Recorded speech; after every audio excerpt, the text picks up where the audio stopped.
Hola, buenos días, tardes o noches. Vamos a ver una guía que a mí se me hizo difícil, sobre todo por el tratamiento, porque son muchos detallitos a tener en cuenta. Es la guía de enfermedad tromboembólica venosa que se actualizó en el 2018. Es una guía larga, más o menos de 70 páginas, pero yo la resumí en 18 diapositivas. Introducción. Siendo la trombosis una de las plagas del mundo moderno, para que lleguemos a una trombosis o a la formación de un trombo, diversos factores denominados triada de Virchow deben de participar en conjunto y se le llama así porque fue el doctor Virchow quien lo describió por primera vez en el siglo XIX. Y acá está, la lesión endotelial. Es esta la que activa la agregación plaquetaria e inevitablemente forma trombos en el corazón y en la circulación arterial porque la elevada velocidad de flujo impide la formación de coágulos. Esta lesión endotelial se desencadena por múltiples causas: toxinas, hipertensión, inflamación, productos metabólicos. Robbins menciona estas dos como las principales y se agregan dos fenómenos principales que son los cambios procoagulantes y los efectos antifibrinolíticos, ambos generados por las células endoteliales. El flujo sanguíneo anómalo. Bueno, el flujo sanguíneo normal es laminar, es decir, las plaquetas y otros elementos fluyen por el centro de la luz de los vasos y están separadas del endotelio por una capa de plasma que se mueve mucho más lento que estas células. Por ende, la éstasis y la turbulencia promueven la actividad endotelial, alteran el flujo laminar y ponen a las plaquetas en contacto directo con el endotelio e impiden la retirada y dilución de los factores coagulantes activados. ¿Dónde se da este flujo anómalo? Pues puede ser en las placas ateroscleróticas que causan turbulencia y los aneurismas generan éstasis, y estos son los sitios de trombogénesis, placas ateroscleróticas o aneurismas. Y la hipercoagulabilidad, que también se le denomina trombofilia, puede ser primaria, es decir, genética o congénita, o secundaria o adquirida. Y estos tres factores participando en conjunto van a dar lugar a una trombosis.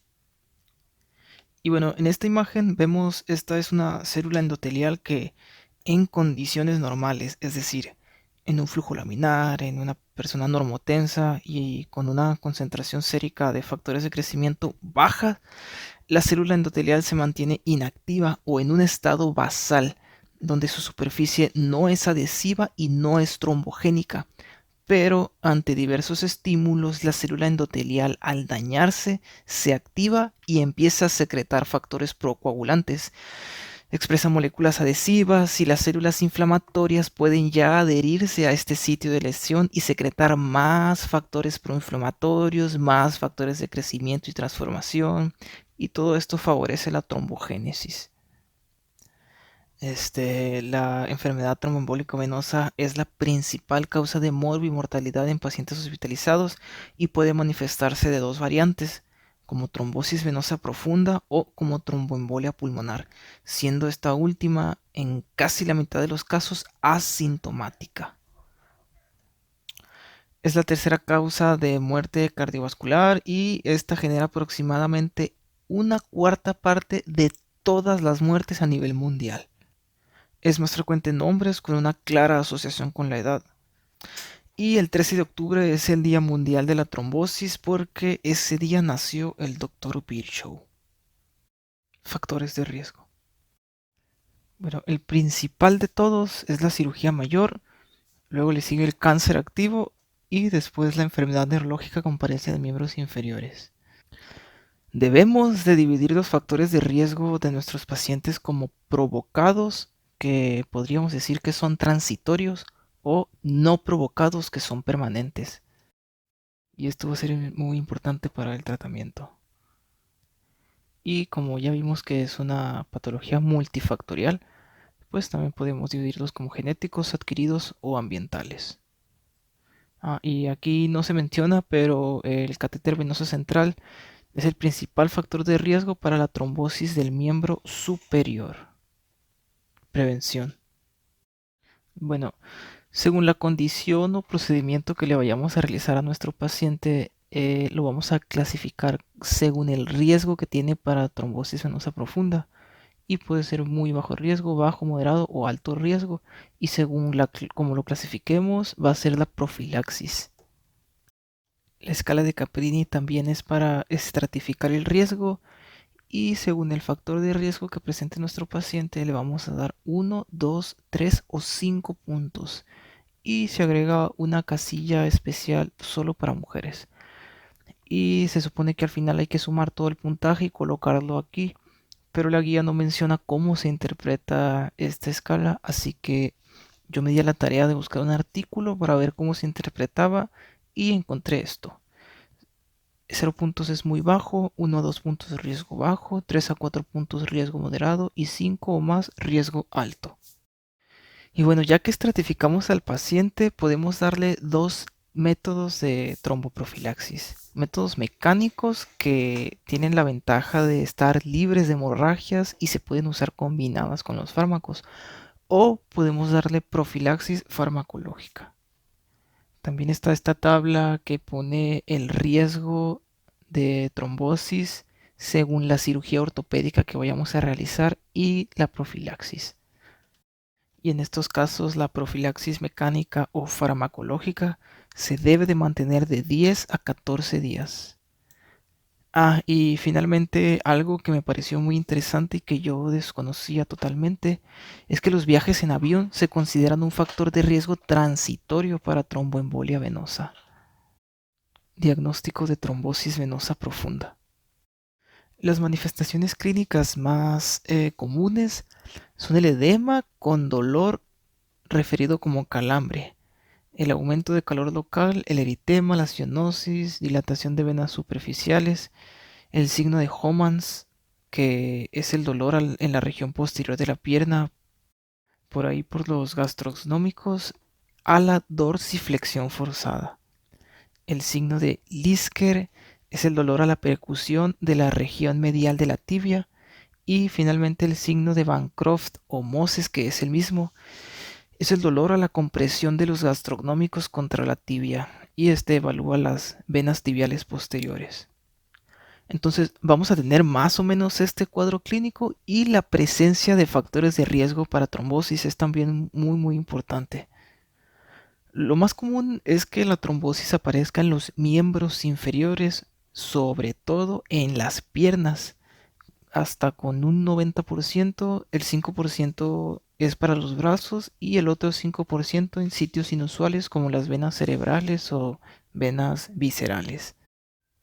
Y pues ya les había dicho que la TEP en muchos casos será asintomática, por lo cual la guía muy acertadamente nos recomienda buscar intencionadamente datos de trombosis venosa profunda para diagnosticar oportunamente la tromboembolia pulmonar. Y bueno, pues reconocer esta patología en exámenes pues es sencillo porque no hay muchas variantes de presentación, pero en la vida real la verdad es que con estos datos clínicos no puedes ni diagnosticar ni excluir la enfermedad. Por ende, necesitamos de un modelo probabilístico que nos diga, pues, qué tan probable es que nuestro paciente esté en trombosis venosa. Y para esto vamos a utilizar la escala de Wells, que tiene 8 variables y la probabilidad de riesgo de trombosis va a ser baja con un 10%, intermedia de 30% y alta del 60%. Entonces, si estratificamos a nuestro paciente como un Wells bajo, solicitamos entonces el dímero D. Y si el dímero D es negativo, entonces excluimos trombosis. El paciente no tiene trombosis. Si el dímero D sale positivo, entonces vamos a pedir el Doppler.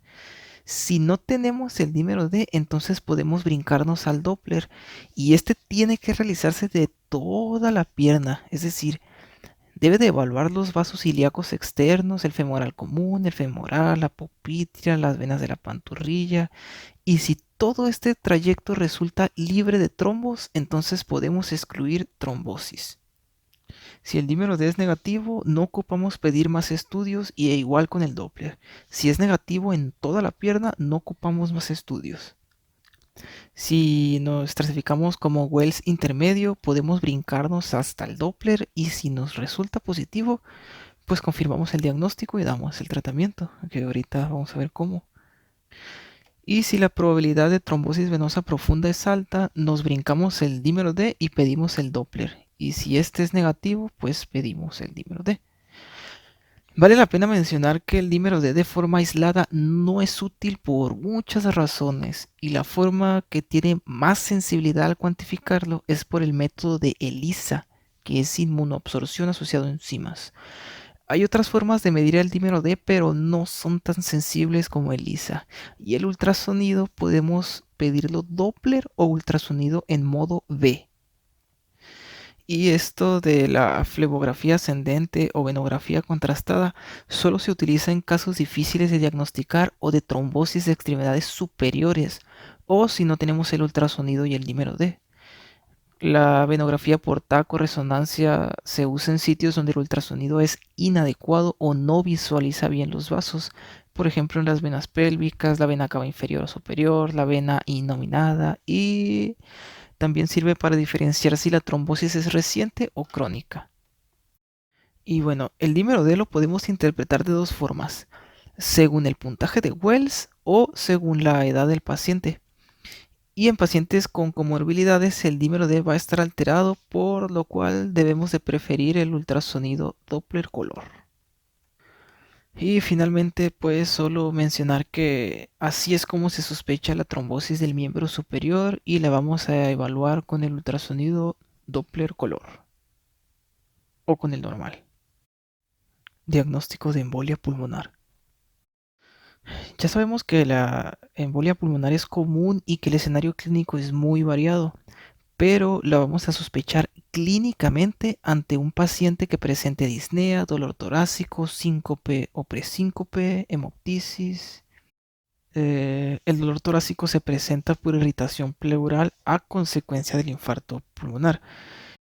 Y aunque es raro que el paciente con embolia pulmonar desarrolle hipotensión y choque, si los presenta, estos son muy sugestivos de TEP. Y entonces, ante la sospecha de TEP, la guía nos recomienda que apliquemos las escalas probabilísticas de Wells y Ginebra, las dos. Entonces, aquí es igual, pedimos el dímero D y si está normal, entonces descartamos TEP. Y si está elevado, buscamos causas que eleven el dímero D o continuamos estudiando al paciente. La angiotac es el método de elección, pero hay otros métodos como la gammagrafía de perfusión ventilación pulmonar que se puede hacer en quienes tengan poca probabilidad de embolia pulmonar, jóvenes, embarazadas, alergia al contraste o en insuficiencia renal grave, mieloma múltiple, paraproteinemia. También está la angiografía pulmonar, que fue el estándar de oro, pero se sustituyó por la angiotac. La angiografía por resonancia es una técnica que se continúa en estudio y también podemos pedir un ecocardiograma, sobre todo para evaluar la función del ventrículo derecho que puede alterarse ante una TEP. Y por último, el ultrasonido de compresión venosa de miembros inferiores para diagnosticar tromboembolia venosa y si existe la sospecha de TEP, pues entonces confirmamos el diagnóstico de esta manera. Tratamiento. Algo muy importante a tener en cuenta es que la mayoría de los pacientes con trombosis venosa profunda pueden ser tratados de forma ambulatoria, pero hay que conocer que existen contraindicaciones para el tratamiento ambulatorio donde es necesario dar tratamiento intrahospitalario y son estos que vienen aquí. Los anticoagulantes son el tratamiento primario de la trombosis venosa profunda. Y si nuestro paciente tiene un cuadro agudo de trombosis y la sospecha diagnóstica es alta, puedes iniciar el tratamiento aunque no tengas el dímero D ni el ultrasonido. O si la sospecha clínica es baja, pues mejor nos esperamos a los estudios. Y bueno, en general vamos a dividir el tratamiento dependiendo si nuestro paciente tiene cáncer o no lo tiene. Si nuestro paciente no tiene cáncer, entonces vamos a utilizar los anticoagulantes orales de acción directa, que es el dabigatran, Rivaroxaban, Apixaban o Edoxaban. Y si no podemos dar estos medicamentos, pues entonces podemos dar antagonistas de la vitamina K. El dabigatran tiene riesgo de infarto, el rivaroxaban tiene riesgo de hemorragia digestiva, pero no de infarto. El apixaban no tiene ninguno de estos riesgos y el edoxaban tampoco. Por ende, si vamos a iniciar este tratamiento, primero debemos de dar 5 días de antiagregantes plaquetarios. O si usamos rivaroxaban o apixaban, pues no hacemos nada de esto. Y si nuestro paciente tiene cáncer, entonces vamos a usar la heparina de bajo peso molecular. Y pues aquí están diferentes medicamentos. En general, la heparina de bajo peso molecular es más efectiva y segura que la heparina no fraccionada. Y alcanzar la dosis terapéutica es más fácil con estos también. Tienen menor riesgo de hemorragia, de tromboembolia recurrente y de muerte. Y bueno, la anticoagulación se divide en 3 etapas.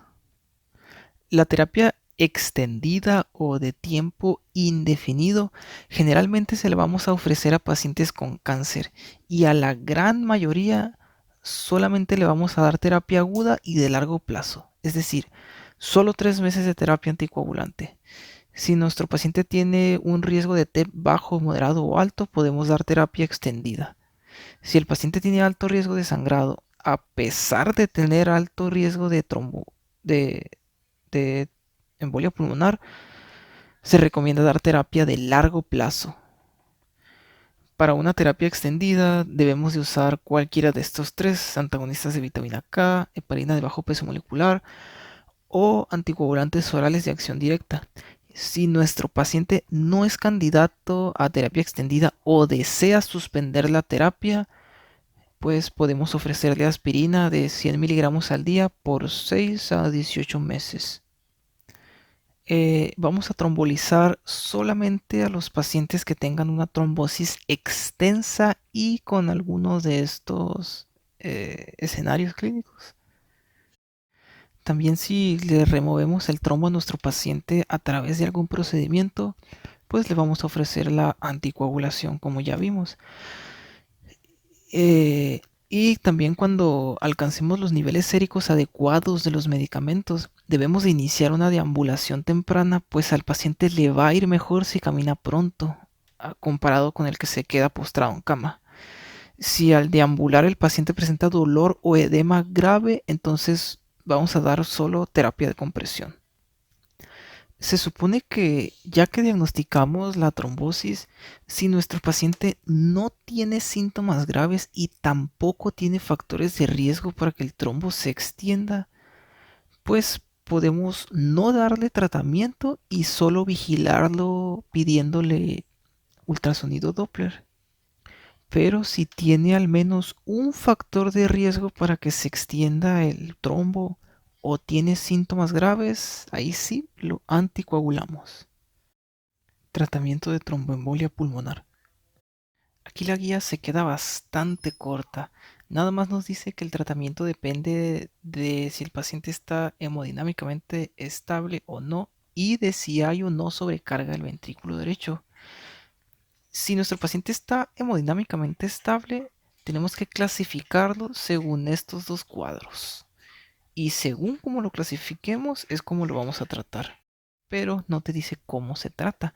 Nada más te dice que si clasificas al paciente como de alto riesgo, le vas a dar trombolisis y todos los demás. Pues hay artículos que mencionan que la anticoagulación es la piedra angular del tratamiento de la TEP aguda. También se menciona la embolectomía, que vendría siendo la extracción mecánica del trombo, ya sea percutánea o quirúrgica. Complicaciones. La recurrencia es una complicación muy frecuente y esta puede ser temprana, es decir, que se presente después de 6 meses de suspender la anticoagulación, o tardía, que se presentará de 5 a 10 años después. Aproximadamente el 30% de los pacientes lo va a presentar y la duración del tratamiento no influye sobre el grado de recurrencia, por lo cual la trombosis venosa profunda se considera una enfermedad crónica. Existen diferentes factores de riesgo para la recurrencia como la obesidad, la edad avanzada, ser masculino, el cáncer, la paresia de miembros inferiores y otros. ¿Y cómo vamos a decir que nuestro paciente presenta recurrencia? Pues si un vaso que no estaba afectado se afecta, pues tiene recurrencia. O si el trombo aumenta su diámetro, tiene recurrencia. ¿Y cómo lo vamos a tratar? Pues igual, anticoagulándolo. Si nuestro paciente presenta recurrencia durante el tratamiento, entonces hay que suspender el medicamento que esté utilizando y agregarle heparina de bajo peso molecular. Y si el paciente estaba con este tratamiento, entonces vamos a aumentar la dosis en una cuarta o una tercera parte. Y si tiene bajo riesgo de hemorragia, pues podemos dar la terapia por tiempo indefinido. El síndrome postrombótico es una complicación a largo plazo que un poco menos de la mitad lo va a presentar y no existe una prueba que le diagnostica. Hay muchas escalas que pretenden diagnosticar este problema y la guía recomienda que utilicemos la escala de Bayalta, donde una puntuación mayor a 5 hace el diagnóstico y puntajes más altos clasifican la enfermedad en leve, moderada o grave. Los factores de riesgo para presentar este síndrome son la edad avanzada, la obesidad, trombosis venosa recurrente o extensa, el incremento de los síntomas al mes y niveles subterapéuticos de anticoagulación, el mal apego al tratamiento. Entonces, en pacientes obesos y viejitos es que vamos a sospechar este problema. Y para el tratamiento de esto vamos a usar medias de compresión y quien tolere el ejercicio, pues que lo haga. En cuanto a la úlcera venosa, pues se puede tratar con medidas de compresión, pentoxifilina o el tratamiento quirúrgico que es la reconstrucción valvular. Y finalmente la hipertensión pulmonar asociada a TEP crónica. Es poco frecuente pero tiene una mortalidad elevada. Se da por la falta de resolución del trombo pulmonar o por más episodios de TEP agudos. Vamos a sospecharla cuando no se pueda recuperar la función pulmonar, especialmente a los 6 meses de presentarse la TEP. El diagnóstico se hace con angiografía pulmonar con cateterización del corazón derecho. Ese es el estándar de oro. Y algo muy importante de esta complicación es que es curable con tratamiento quirúrgico, es decir, con tromboendarterectomía o con valor pulmonar por angioplastía. Trombosis y cáncer. Obviamente existe una asociación entre el cáncer y la trombosis, excepto en el cáncer de piel. Y el cáncer aumenta unas 4 a 6 veces el riesgo de trombosis, pero esto varía según el tipo de cáncer e incluso quien presente trombosis venosa profunda. Debemos descartarle cáncer, ya sea con TAC, colonoscopía, mamografía, papá Nicolau, con lo que sea. Y debemos mantenerlo anticoagulado con heparina de bajo peso molecular. Si está nuestro paciente recibiendo quimioterapia, entonces debemos de valorar el riesgo de trombosis según el modelo de Corana. La heparina de bajo peso molecular lo vamos a usar mínimo 6 meses. Y podemos darla por tiempo indefinido, pero mínimo 6 meses. Y solo la vamos a evitar en quienes tengan plaquetas menores a 25.000, que es una contraindicación. No se recomienda la tromboprofilaxis a menos que sea un paciente que va a entrar a cirugía. Trombosis y embarazo. El embarazo es un factor de riesgo adquirido para trombosis por la tríada de Virchow, siendo en este caso el estado procoagulante el factor más importante. Se aumenta el riesgo de trombosis unas 4 a 5 veces más y hasta 21 veces más 2 semanas antes del parto. Se presenta mucho más frecuentemente en la pierna izquierda y en la vena iliofemoral. Entonces, pues hay que buscar datos de trombosis en el embarazo y aquí no se aplican los criterios de Wells. El diagnóstico lo hacemos con el ultrasonido de compresión del miembro inferior completo y si el ultrasonido no es concluyente, entonces pedimos la venografía con resonancia magnética sin contraste. La TEP la diagnosticamos con angiotac y si no quieres irradiar todo el bebé, pues pídele el gamagrama. El tratamiento de elección es con heparina de bajo peso molecular porque esta no cruza la barrera placentaria ni tampoco llega a la leche materna. Bueno, sí llega, pero en niveles que no son significativos comparado con la heparina no fraccionada. Si la paciente tiene riesgo de sangrado o insuficiencia renal, pues entonces vamos a usar heparina no fraccionada. La warfarina esteratógena, los anticoagulantes orales de acción directa cruzan la barrera placentaria y pasan a la leche materna. Los antagonistas de vitamina K no se recomiendan en el embarazo, pero sí en la lactancia. Y obviamente, pues si estamos anticoagulando a la paciente, pues le damos parto vaginal por el riesgo de hemorragia en una cesárea y de retrombosis. Y le vamos a hacer cesárea, pero solo si realmente tiene una indicación de cesárea. Vamos a suspender el tratamiento 24 horas antes de la cirugía y la reiniciamos igual, 24 horas posparto. Aunque en realidad no se sabe realmente cuándo se debe de reiniciar el tratamiento. Y lo vamos a dejar hasta un mínimo de 3 meses posparto. Trombosis y terapia hormonal. Los anticonceptivos orales combinados aumentan el riesgo de trombosis porque elevan algunos factores de la coagulación y disminuyen otros. Y estos se clasifican en 4 generaciones según qué tanto etinilestradiol contengan. Y los que tienen menor riesgo de trombosis son los de segunda generación. Si nuestra paciente ya tiene diagnóstico de trombosis venosa profunda o nosotros se lo hacemos, pues le vamos a dar anticonceptivos solo a base de progestágenos. Y si está en el puerperio, pues se lo vamos a iniciar en el segundo o primer trimestre posparto. Filtro de vena cava. Se utiliza en trombosis aguda de regiones proximales y en quienes tienen contraindicados los anticoagulantes. Y una vez que corrijamos la contraindicación del anticoagulante, vamos a retirar el filtro y anticoagular a la paciente o al paciente. Si nuestro paciente puede recibir anticoagulantes, entonces no vamos a usar el filtro. Y aquí les dejo las principales indicaciones y las complicaciones del filtro. Y ya, por fin, para finalizar el tema, vamos a ver los diagramas de flujo. Entonces tenemos a un paciente que por clínica sospechamos de trombosis. Aplicamos la escala probabilística de Wells y si el puntaje es intermedio o alto, le pedimos el ultrasonido directo y si este es positivo, pues confirmamos el diagnóstico.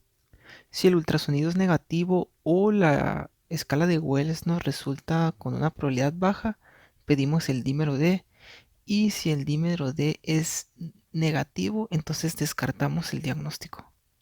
Si el dímero D está elevado y no hay alguna causa que lo explique, entonces pedimos el ultrasonido y si el ultrasonido es positivo, pues confirmamos el diagnóstico. Ahora para embolia pulmonar. Si nuestro paciente tiene probabilidades de TEP según Wells o Ginebra y está hemodinámicamente inestable y además críticamente enfermo, vamos a pedir un ecocardiograma ya sea transtorácico o transesofágico y si hay datos de disfunción del ventrículo derecho, entonces confirmamos el diagnóstico. Si nuestro paciente está hemodinámicamente estable y la probabilidad de que tenga TEP es baja, pedimos el dímero D. Si el dímero D está elevado, pedimos una tomografía multinodal y si esta es positiva, confirmamos el diagnóstico. Muchas de las preguntas no se pueden contestar ni leyendo el texto, pero de todas maneras ahí se las dejo. A ver cuáles pueden contestar. Ya, es todo. Muchísimas gracias a los que llegaron hasta esta parte de la clase. Hasta luego.